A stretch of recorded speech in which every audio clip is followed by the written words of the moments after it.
המשחק שהולך לשנות לך את השהייה בבית קפה עם התינוק. על הרגל של התינוק, מגיל 4 חודשים, 5 חודשים, תשחילי כוס חד פעמית. תני לתינוק להוציא את הכוס ולקחת אותה אליו. המשחק עובד על תאום עין יד, היכרות עם פלא גוף תחתון, הכנה להתהפכות, אופס, כל הכבוד לך, וגם הכנה לשחילה. תראו כמה זה פשוט לשחק עם כוסות קרטון. דרך אגב, חשוב קרטון ולא פלסטיק.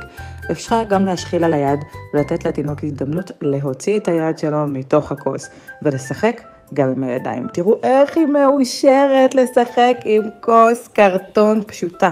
לא צריך פה צעצועים מורכבים, כוס קרטון קטנה. גם במהלך ישיבה אפשר לעשות את זה.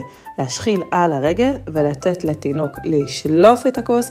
הם יכולים לשחק ככה המון זמן. תראו איך משחק קטן, פשוט וקל, מפתח אותם בצורה הטובה ביותר. תהני מהקפה שלך.